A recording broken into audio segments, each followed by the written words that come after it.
Ikan oleh rupa-rupa angin pengajaran, oleh permainan palsu dalam kelicikan mereka yang menyesatkan. Tetapi di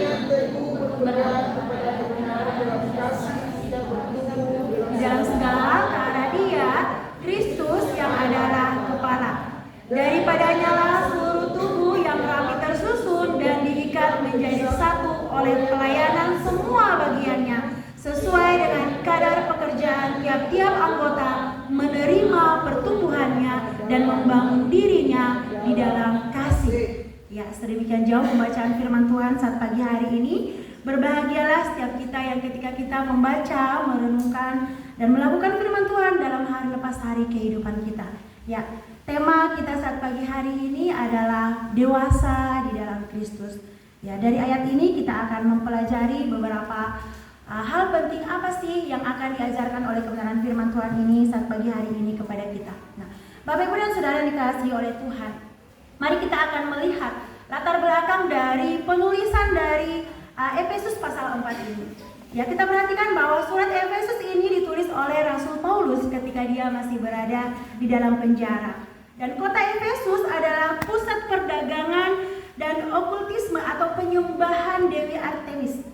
Jadi di jemaat di kota Efesus itu terus-menerus dibombardir oleh filosofi dunia dan pengajaran palsu. Nah, Paulus menulis surat ini untuk mengingatkan bahwa gereja bukan hanya sekedar organisasi, melainkan tubuh Kristus.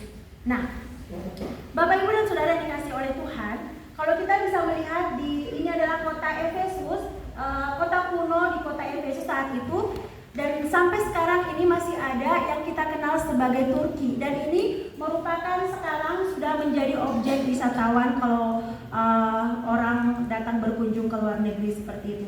Dan pasti sudah mengalami yang namanya banyak perubahan. Nah, Bapak Ibu dan Saudara yang dikasihi oleh Tuhan, dalam pasal 4, Paulus menekankan pentingnya kesatuan tubuh Kristus. Jadi dia menjelaskan bahwa di ayat sebelumnya dikatakan di ayat sebelum pembacaan kita dikatakan bahwa Tuhan memberikan karunia kepada siapa? Para nabi, rasul, pemberita Injil, gembala, dan juga pengajar. Untuk apa Tuhan memberikan karunia kepada mereka? Itu bukan untuk dirinya sendiri, tetapi untuk apa? Melengkapi orang kudus bagi pekerjaan pelayanan. Jadi Tuhan memberikan hikmat itu, pengertian itu kepada rasul, nabi, pemberita Injil, gembala, pengajar. Itu untuk memperlengkapi, dikatakan orang kudus bagi pekerjaan pelayanan. Tujuannya hanya satu, yaitu agar jemaat mencapai kedewasaan penuh sesuai dengan kepenuhan Kristus. Nah, Bapak Ibu dan Saudara yang dikasihi oleh Tuhan, perhatikan di sini di sini apa ini, kayaknya gambar tomat mirip-mirip itulah ya. Kita melihat ada stages of growth. Di situ dikatakan kalau tumbuhan kita tanam dari bibitnya dulu dia bertumbuh hingga berbuah. Demikian juga manusia, dari dalam kandungan, baby, anak-anak, kemudian hingga sampai dewasa dia mengalami yang namanya tahapan pertumbuhan. Tidak mungkin kalau kita menanam sebuah, misalnya buah mangga atau buah apa itu, tomat tuh. Nggak mungkin kalau kita menanam dia nggak bertumbuh, dia akan tetap menjadi kecambah, bukan? Nggak mungkin kita akan, apa yang akan kita dapat itu dari situ? Tentunya kita akan memperoleh, kita menanam sebuah biji atau buah itu kita mengharapkan ada buah yang kita dapatkan darinya. Kemudian begitu juga dengan manusia, dia mengalami yang namanya pertumbuhan, yaitu proses pertumbuhan dari dia lahir sampai dia dewasa.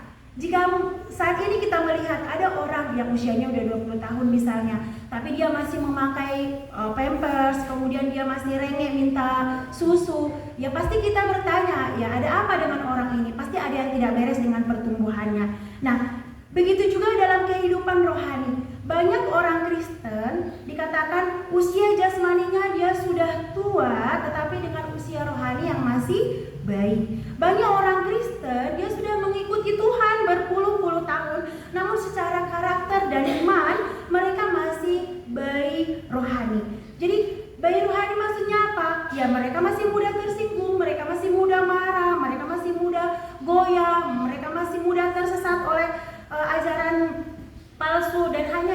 dilayani seperti itu. Nah, kemudian timbul pertanyaan sentral, apa dikatakan di sana? Kedewasaan rohani bukan tentang apa ini? Durasi, berapa lama kita menjadi Kristen, tetapi tentang transformasi seberapa mirip kita dengan Kristus. Jadi, apa sih pernyataan yang begitu penting untuk kita dapatkan hari ini? Dikatakan di sana apa? Kedewasaan rohani itu bukan tentang durasi atau berapa lama kita menjadi orang Kristen, tetapi tentang transformasi atau perubahan karakter kita seberapa mirip kita dengan Kristus. Nah, hari ini melalui Efesus 4 ayat 14 sampai 16 ini, kita akan belajar apa artinya menjadi dewasa di dalam Kristus dan mengapa ini sangat krusial, mengapa ini sangat penting untuk disampaikan kepada kita orang percaya di zaman sekarang ini. Nah, Bapak Ibu dan Saudara yang dikasih oleh Tuhan, ada 3 poin penting yang akan kita pelajari saat pagi hari ini, yaitu yang pertama, kedewasaan rohani adalah panggilan setiap orang percaya. Mari kita sekali lagi sama-sama membaca ayatnya yang ke-14. Firman Tuhan dikatakan apa? Sehingga kita bukan lagi anak-anak yang diombang-ambingkan oleh rupa-rupa angin pengajaran oleh permainan palsu manusia dalam didikan mereka yang menyesatkan. Bapak, Ibu, dan Saudara yang dikasih oleh Tuhan, apa arti utama kedewasaan rohani itu? Artinya, yang pertama, perhatikan, kita harus meninggalkan dikatakan sifat kekanak-kanakan itu. Artinya tidak lagi mudah kecewa, marah, atau dikendalikan nafsu, melainkan apa? Mampu membedakan mana yang baik dan mana yang tidak baik. Ciri utama bayi itu atau anak kecil adalah kita bisa melihat mereka itu tidak stabil. Mereka mengalami yang namanya ketidakstabilan. Mereka mudah dipengaruhi oleh apa yang mereka lihat dan apa yang mereka dengar. Dan mereka sangat gampang sekali terpengaruh. Jadi anak kecil itu ciri utamanya itu yang mereka mengalami yang namanya ketidakstabilan. Nah, kemudian yang berikutnya apa Bapak Ibu? Diombang-ambingkan. Perhatikan seperti ada kapal yang diombang-ambingkan di tengah laut. Kita bisa bayangin tanpa kemudi sebuah kapal diombang-ambingkan di tengah lautan, tenggelam enggak. Tapi dia ombak yang besar datang, dia terombang-ambing seperti itu. Paulus menggunakan istilah ini yaitu untuk menggambarkan di mana sebuah kapal di tengah badai yang tanpa kemudi seperti itu diombang-ambingkan oleh badai topan seperti itu. Jadi yang artinya apa? Tanpa kedewasaan kita akan mudah terbawa arus dunia atau pengajaran yang kelihatannya rohani padahal menyesatkan. Gitu. Jadi gampang terpengaruh, gampang diombang-ambingkan oleh pengajaran yang kelihatannya baik, kelihatannya rohani, tetapi itu sebenarnya adalah menyesatkan seperti itu. Kemudian yang ketiga itu apa? Permainan palsu dunia. Nah, permainan palsu dunia maksudnya apa? Kedewasaan itu berarti memiliki hikmat untuk membedakan mana kebenaran Alkitabiah dan mana manipulasi manusia yang hanya untuk mencari keuntungan pribadi. Jadi Bapak, Ibu, dan Saudara dikasihi oleh Tuhan, orang dewasa memiliki akar yang kuat sehingga ketika badai topan datang, doktrin masuk atau masalah hidup datang, mereka tidak mudah roboh. Nah, kalau minggu lalu kita juga sudah diingatkan bagaimana sebuah pohon yang ditanam tentunya dia akan memiliki akar yang kuat masuk ke dalam dan dia tumbuh ke atas. Kemudian tidak hanya itu, di hari Jumat juga kita diingatkan kembali oleh firman Tuhan. Apa sih motivasi kita ketika datang untuk mencari Tuhan? Tentunya apa? Ya kita hanya ingin bertumbuh di dalam Tuhan. Kita ingin mencapai proses kedewasaan rohani itu, makanya kita melakukan itu. Nah, tapi ada pertanyaannya seperti ini Bapak Ibu. Jadi, apakah kita masih sering meragukan Tuhan? Mungkin saat doa kita belum dijawab Tuhan, mungkin saat kekhawatiran yang sangat luar biasa datang ke kita karena kita memikirkan rumah tangga kita, perekonomian kita, pekerjaan kita. Jika kita masih mengalami yang namanya itu, mengalami yang namanya bosan untuk menanti jawaban dari Tuhan, ataupun khawatir yang berlebihan atas kehidupan kita, itu pasti kita masih perlu untuk bertumbuh. Kita masih perlu untuk Bagaimana supaya kita agar bertumbuh, bahwa kita menyadari bahwa ada Tuhan yang ada di dalam kehidupan kita. Nah, kemudian yang kedua, poin yang kedua adalah bahwa dasar kedewasaan adalah pengenalan akan Kristus. Mari kita baca sama-sama ayat yang ke-15. Firman Tuhan berkata, tetapi dengan teguh berpegang kepada kebenaran, di dalam kasih kita bertumbuh di dalam segala hal ke arah Dia Kristus yang adalah kepala. Jadi dasar kedewasaan itu adalah apa? Pengenalan akan Kristus. Nah, firman Tuhan ketika kita memahami akan kebenaran firman Tuhan, berarti kita akan memiliki iman yang kokoh dan perspektif hidup yang sesuai dengan kebenaran firman Tuhan. Dan di sana kita akan mengalami yang namanya apa? Transformasi karakter, perubahan karakter, yaitu apa? Menjadi semakin mirip dengan Kristus. Dalam apa? Di dalam pikiran kita, di dalam perkataan kita, di dalam perbuatan kita, dan juga kita menunjukkan apa? Buah roh di dalam kehidupan kita. Buah roh itu apa? Kasih, sukacita, damai sejahtera, kesabaran, kemurahan, kebaikan, kesetiaan, kelemah lembutan, penguasaan diri. Apa yang dikatakan? Inilah buah Roh Kudus mengalir dalam hidupku. Apa yang mau Tuhan? Ku mau hidup dipimpin Roh Kudus setiap hari. Itu yang Tuhan mau di dalam kehidupan kita. Ketika kita memiliki dasar pengenalan akan Kristus, otomatis kita akan mengalami yang namanya apa? Transformasi karakter, perubahan karakter ke arah Dia Kristus yang adalah kepala. Jadi Bapak Ibu dan Saudara yang kasih oleh Tuhan, dewasa dalam Kristus bukan berarti menjadi polisi iman yang kaku dan menghakimi, mesti begini, begitu dan begini. Tetapi kedewasaan Kristen itu apa? Memiliki dua pilar utama yang harus seimbang. Apa dua pilar utama yang harus seimbang itu? Yaitu apa? Kebenaran dan kasih. Ya. Di dalam kebenaran kita harus memiliki pendirian teguh. Pada apa? Pada firman Tuhan. Artinya apa? Tidak mau kompromi dengan dosa. Kemudian kita juga harus memiliki apa? Kasih. Kebenaran tanpa kasih adalah kekejaman, tetapi kasih tanpa kebenaran adalah kemunafikan. Banyak orang tahu kebenaran, betul ya? Banyak orang tahu kebenaran, tapi menyampaikannya dengan kasar dan tidak banyak menyampaikannya dengan menghakimi. Banyak orang tahu itu kebenaran, tapi kadang dia menyampaikannya apa? Dengan menghakimi orang lain. Dia kasar menyampaikannya. Banyak orang punya kasih, tapi mengabaikan kebenaran dan dia berkompromi dengan dosa, seakan-akan dia bersembunyi di balik kasih yang dia lakukan itu.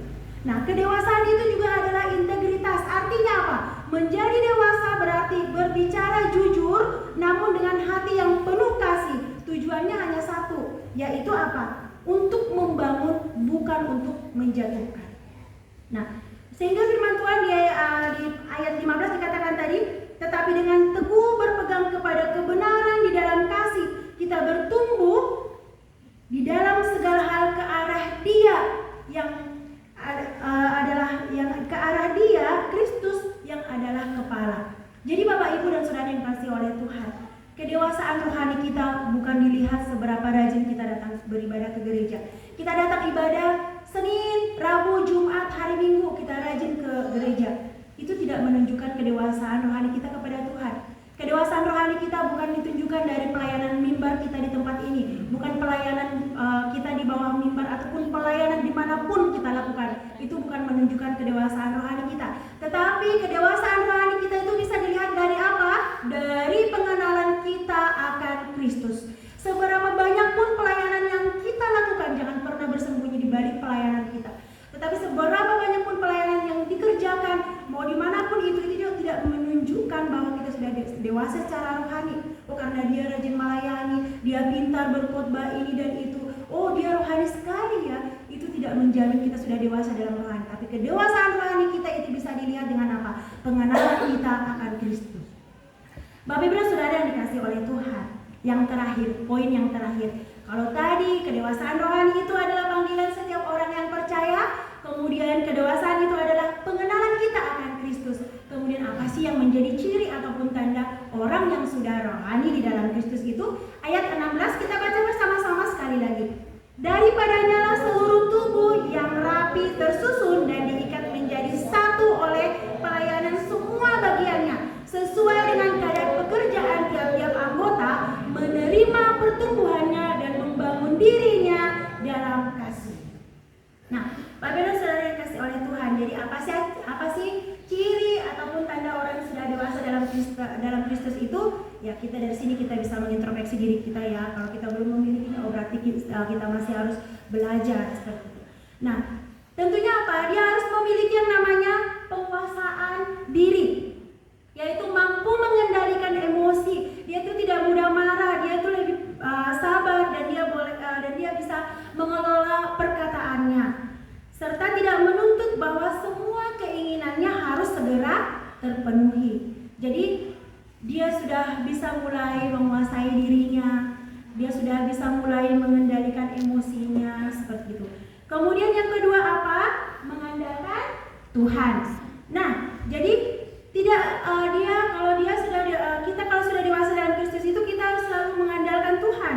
Tidak lagi mengandalkan kekuatan kita sendiri, tetapi berserah penuh pada Tuhan dan hidup dipimpin Roh Kudus, bahkan dalam kesulitan apapun, dalam hal apapun yang sedang kita alami, pergumulan, kesulitan, kekhawatiran apapun, kita mengandalkan Tuhan. Kita tidak lagi mencari hal pintas, apa sih jalan pintas yang bisa cepat untuk menyelamatkan saya dari masalah ini atau hal apapun, tetapi kita mengandalkan Tuhan. Kemudian yang ketiga yaitu apa? Hidup di dalam firman Tuhan.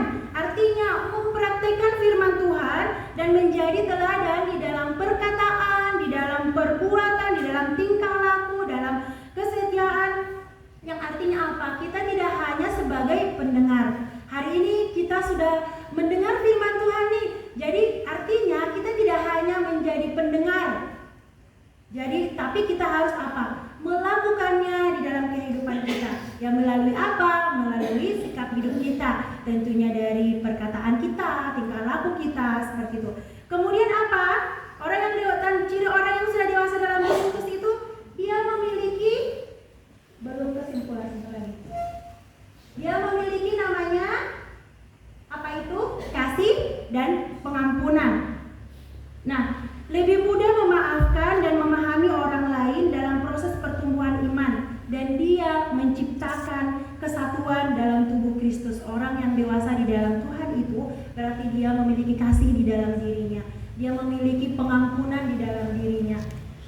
Jadi dia itu lebih mudah memaafkan dan dia lebih mudah memahami orang lain di dalam proses pertumbuhan iman, dan dia itu selalu menciptakan yang namanya kesatuan dalam tubuh Kristus. Dia tidak suka yang namanya perpecahan, dia tidak suka yang namanya perselisihan, tetapi dia selalu menciptakan kesatuan di dalam tubuh Kristus. Kita adalah tubuh Kristus. Jadi orang yang dewasa dalam Tuhan itu dia memiliki kasih dan pengampunan, sehingga dia hanya dia hanya energi positif yang selalu dia tunjukkan kepada orang lain agar orang lain juga bertumbuh di dalam iman kepada Kristus. Seperti itu. Kemudian apa? Tidak menghakimi. Jadi orang yang dewasa dalam Kristus itu dia tidak lagi menunjuk dosa orang lain, melainkan apa? Dia mengintrospeksi dirinya sendiri. Dia tidak lagi dia mah begini dan begitu. Dia tidak lagi melihat kesalahan orang lain, tetapi dia melihat siapa dirinya di hadapan Tuhan. Dia pasti akan selalu berkata, jika dia bersalah, apakah saya sudah benar? Jika dia berdosa, apakah saya tidak berdosa? Seperti itu. Jadi dia bukan lagi orang yang suka menghakimi. Dia mah seperti ini, kehidupannya juga seperti ini. Bagaimana dia mau hidup seperti ini? Orang dia juga begini. Terkadang kita sering mendengarkan seperti itu. Tetapi hari ini kita belajar, ketika kita mau bertumbuh di dalam Kristus, artinya kita tidak lagi orang yang suka menghakimi. Penghakiman itu bukan tugas kita, bukan tugas manusia, tetapi Tuhan yang layak menghakimi. Seberapa besar pun dosa yang dilakukan oleh orang lain, kita tidak punya hak untuk menghakiminya. Biarkan Kristus melakukan kedaulatannya atas orang tersebut. Tugas kita apa sebagai tubuh Kristus?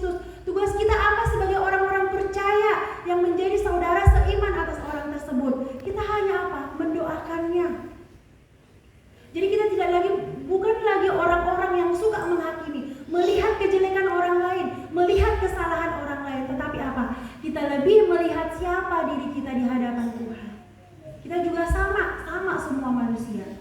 Nah, Bapak Ibu dan Saudara yang dikasihi oleh Tuhan, kedewasaan rohani tidak bersifat individualis, tetapi seseorang dikatakan dewasa secara rohani jika dia mulai memikirkan kepentingan orang lain dan kemajuan gerejanya. Artinya apa?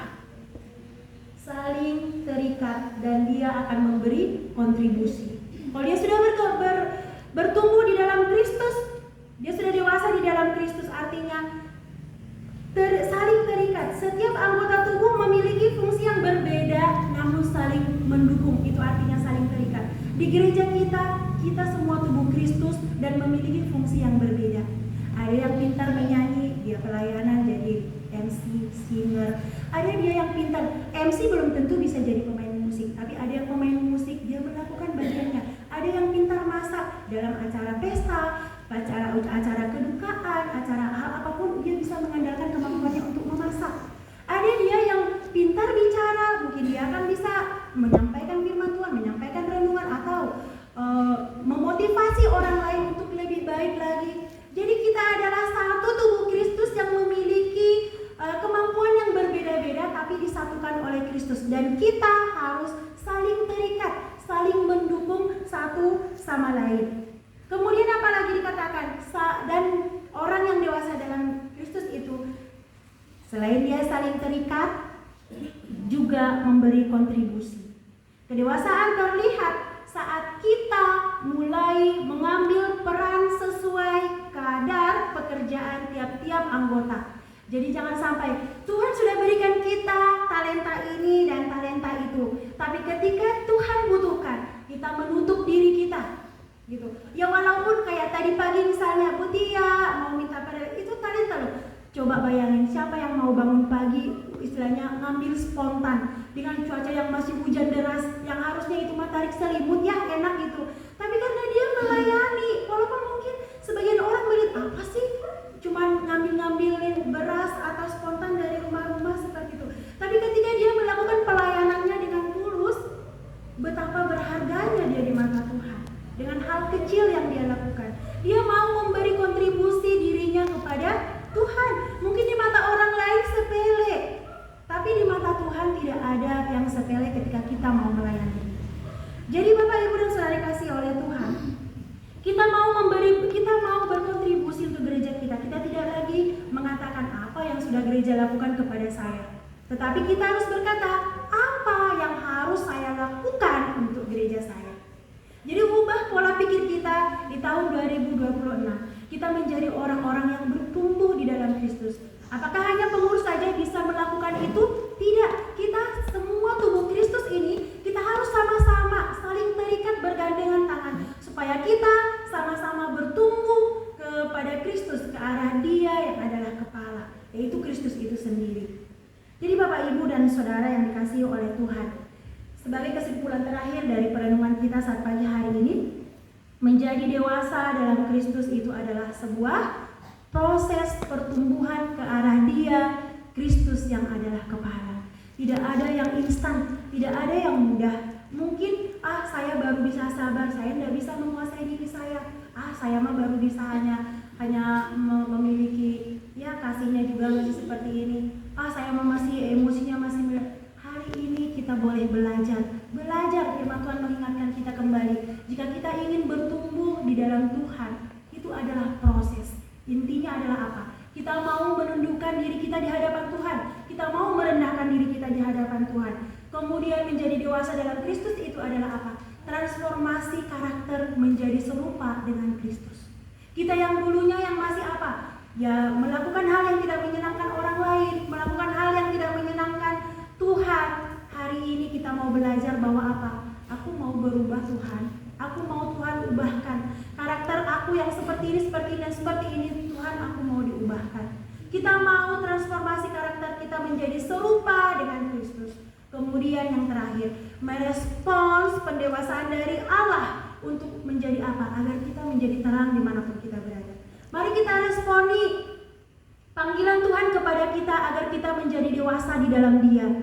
Sehingga kita menjadi apa? Dimanapun kita berada, di komunitas manapun kita berada, bahwa bahkan di tengah-tengah orang yang belum mengenal Kristus, kita kita bisa menjadi garam dan terang, menunjukkan kasih Kristus itu ada dalam diri kita sehingga orang bisa melihat, oh iya ya, dia anak Tuhan.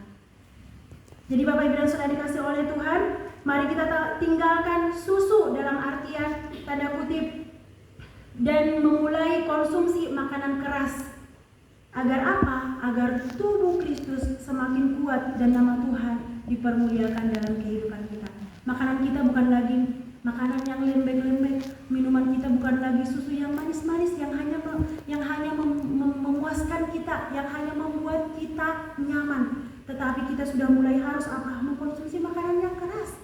Apapun badai kehidupan yang datang ke dalam kehidupan kita, ketika kita bersama dengan Tuhan, kita akan bertumbuh di dalam Tuhan. Ingat tadi firman Tuhan katakan apa? Bahwa kedewasaan rohani itu adalah panggilan untuk kita semua orang percaya. Kedewasaan rohani itu apa? Pengenalan kita akan Kristus. Kalau kita sudah mengenal Kristus, kita akan transformasi karakter kita, terjadi perubahan karakter di dalam kehidupan kita. Dan yang terakhir dikatakan apa tadi? Kita memiliki ciri-ciri orang yang dewasa tadi. Kiranya kebenaran firman Tuhan hari ini tidak berlalu begitu saja, tetapi kita boleh bawa, kita renungkan, terlebih kita lakukan dalam hari lepas hari kehidupan kita. Tuhan Yesus memberkati kita semua. Amin. Mari kita bersatu di dalam Tuhan.